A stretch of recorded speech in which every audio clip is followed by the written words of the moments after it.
Doris, what's happening? Do you want a copy of the tape of the show so you could sit there and say, wow, I spent the whole hour with Bill Lewis. You got an hour of Bill Lewis's time that you actually were able to almost get up close and personal and just, hang out here on the Credit Report.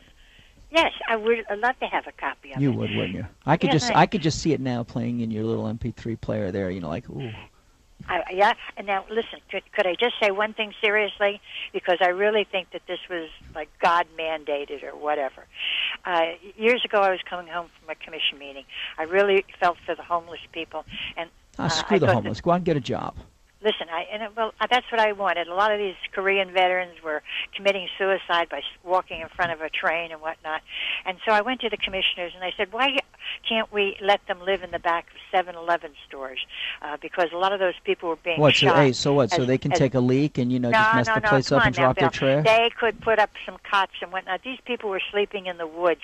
In the meantime, the people in the 7-Elevens were being shot to death. And they were family people. Do you suppose these veterans... Why not make a deal here and have them supervised by the sheriff, for instance? Have them walk in every once in a while, and these men would come out at night and protect the workers. How long did you propose Let me make this point, Bill, because I really think that God intended me to make it because of all the things you're talking about. So I went to the commissioners, and I walked in front of the sign saying they wouldn't give 3 minutes to a little old lady. So Laurie Parrish was a friend of, I liked her. We got together on the school board years ago. So anyway, she said, let her have 3 minutes. And there was a black woman on the commission, Sylvia Boitier, something really wonderful. And she said, I agree with you. We should be doing this and that and the other thing. And so we talked. On the way home, I wound up at WFTL on 22nd Street, a little bit south of Oakland Park there. And I don't know why I was there, but I knocked. Listen, I know why you were there, because you're a radio show junkie and you wanted to sit there and stop by the station thinking that you had a show there. But Steve would use not foul language, but he would say Jesus Christ in vain, and I couldn't listen to it.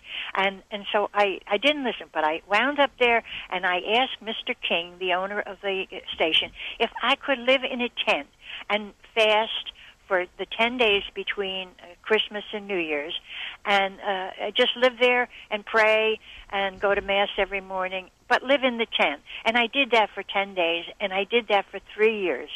And that's why I was always Doris the Tent Lady. And you see, you would come on the radio.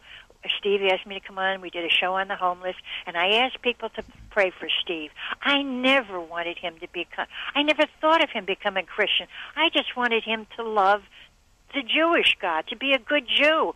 I thought he would, go to the synagogue and fall in love with God. And I never prayed for him. But you see what God did? He brought him along through the prayers of how many people. And I did so when this situation with Barry came up on the radio, God put it into my head, the saying that the apostles came to Jesus with a man who was inflicted with a evil spirit. And they said, Lord, we couldn't get this spirit out of him. Can you do something? And Jesus said, this kind of spirit comes out only with prayer and fasting. And it suddenly occurred to me, my goodness, here I am, 80 years old. Nobody's ever told me that you could change people's behavior with fasting.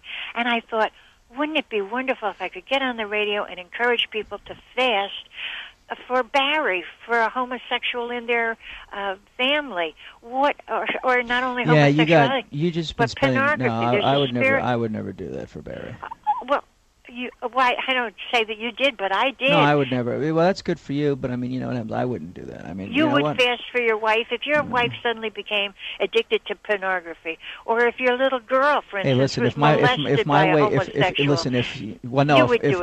If anybody in my family, can I finish? If anybody in my family was molested by somebody, I would probably on trial really quickly for it, because I wouldn't tolerate something like that. I believe in the criminal justice system, but I also believe in jury nullification. Didn't tolerate it. It was done behind her back. She thought she hired a good. Most people are not evil. They either fall into it or they get hooked into it. They watch one thing on the internet and then suddenly they're hooked, or they try something just once and they're pregnant and they're in a lifestyle of shacking up. We don't seek evil. Most of us, we just encounter it and we're weak. But what I'm saying is that maybe this behavior can be changed by people who love those people who are in some that's right. sort Don't they have one bondage. of those groups that helps the homosexuals, like through prayer, change back but to I don't heterosexual know that ways? anybody fasts for them. And Jesus himself said this kind of spirit Right, but you've done comes enough. out. You've done enough fasting for everyone there. It's been quite interesting talking to you today. I've been quite enlightened and everything. But I wouldn't fast for Barry, let alone anyone else in that regard. I don't care enough about that, to be able to do that. But Jesus says we have to love our neighbors as we love ourselves. I don't have any gay neighbors. Okay, what happens is that I don't have any neighbors that are in Barry's situation. Only Barry. I don't have. I know what you're saying. And all kidding aside, what it comes down to it. I say enough prayers out there for everybody else. It's kind of like in God we trust, screw all others sort of thing. The modern day society. It's sort of like, you get this priest here, this Alberto Cute, who decided that, I want to have a girlfriend and all that stuff and get a piece on the side. I mean, what do you think God's been saying for the last 10 or 12 years while he's out screwing everybody around town and then showing his self out there on the beach? I mean, was that acceptable? Can you imagine the punishment that man may face for all eternity? He's not getting any punishment. And he listen, thinks he's in love. Say and confession. She thinks she's in love. Listen, go to confession, say a few Hail Marys, you're done with it. That's how it works. Oh, okay. That's not how it works with God, though, Bill. Don't kid yourself. Listen, remember one thing. Hey, is that anytime I go to confession and I have something to say, that I don't want to be known, I just go to some foreign church. I'll be passing through a neighborhood. I'll be driving to my house in Central Florida or something, and I'll see the church. I'll stop there. Oh, bring the priest a bag lunch. That way I could sit there and hang out for a little while. It's a guy you've never met, never seen, never going to see again. And it's like, okay, I get my 2 or 3 dozen Hail Marys, drop a few dollars in the collection plate, be along my merry way. Oh, now you try to be an obedient Catholic, or you wouldn't have made that effort to be married in the Catholic Church.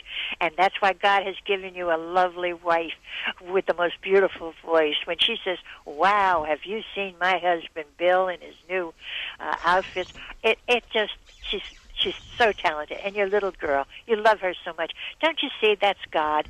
That's all God. You couldn't have that love in your heart if God hadn't put it there in the first place. And he doesn't put love into your heart until you love him. I put up a good front. And it's evident to me. I put up a good front. Yeah, I know you do, but you're a sweetheart. You put up a good front. See, now you spent the whole hour with me this Friday morning. You're not a toughie. You spent the whole hour. We're supposed to be talking about business, financial news, politics, economic trends, cutting-edge issues. Now, what do we talk about today? So we can add a little bit of church and a little bit of religion to my show. Bill, if you helped one person today, if our conversation said to let me help some more people out there. Okay, yes, I know if we save one person, I get the drill there. If we save one person, we're fine. But let's talk for a minute about the Hard Rock Cafe in Hollywood. Did you know that they're celebrating their 38th anniversary this Sunday? No, I had no idea. I didn't know it was anywhere near that old. Oh, listen, public servants with proper identification can buy one of their hamburgers. They're $14.75 hamburgers for only 71 cents. So if you're a cop, if you're a firefighter, if you're an EMT employee, I mean, think of this here. You're going to sit here and you're going to get the 71-cent deal there. What do you think? I'm looking at this burger for the whole hour. I'm staring at this picture. Well, and I thank you a million times for letting me tell people out there that bondage to an evil spirit can be broken by prayer and fasting. Listen. I just feel so wonderful that what do we say? Father, forgive me for I have sinned. It has been 3 years, 2 months, 67. Well, see, people aren't doing that anymore because you see there is. I go to confession. I go to confession on Wednesdays. You know why? Why? On the way at McDonald's, 49-cent hamburgers, 59-cent cheeseburgers. I should have known, Bill. I bring him a bag of burgers. Guy. $3. I bring him a whole bag of burgers. You mean you bring them back to the office? No, I bring it to church. I go to confession there. Oh, the donuts. But really, I want you to talk more about the sheriff's situation because listen, go pick at the county commissioner. Hey, the county commissioners suck. If this were Ken Jenny, they'd be kissing his ass. Okay, instead what they're doing is they're trying to take away. Yeah, that's a sign you should make. No, you write a sign saying that hey, if the sheriff were Ken Jenny, you'd be kissing his ass. I don't think you'd be doing it. I don't think you'd do it. I think that the sheriff. Okay, you got 9 county commissioners there that are trying to take the jail away. What happens? Some of these county commissioners, if they're not already on the way to jail, will be there soon. The point being, you ever hear the term honest services fraud? Okay, but at the end of the day, the commissioners, until then, we want to take over control of the jail. How do you think all those detention deputies are going to feel working for Wackenhut? or working for the county commission after they lose their law enforcement powers. Because, in fact, although they're detention deputies, they're still sworn law enforcement. How do you think they're going to feel about that? We support the sheriff. We support the county commission. We support this. At about 2/3 to half the pay. Is there any opposition to what the... There's tons about it. The public...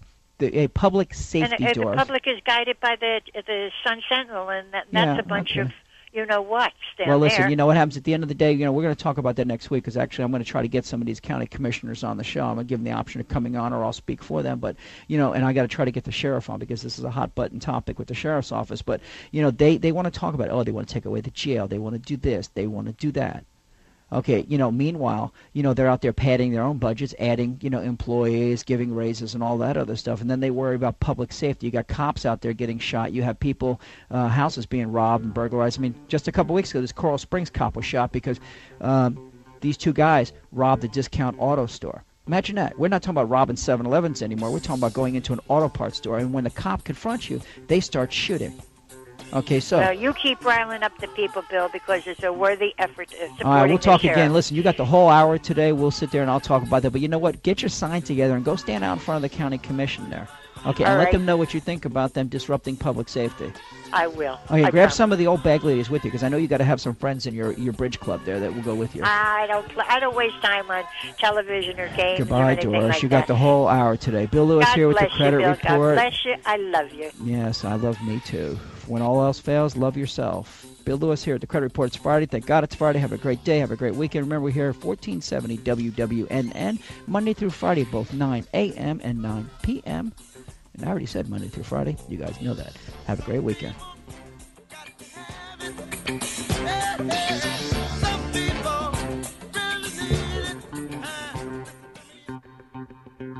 The Credit Report with Bill Lewis is a production of Credit Restoration Consultants, located at the Sawgrass Business Plaza, 13790 Northwest 4th Street, Suite 111 in Sunrise, Florida.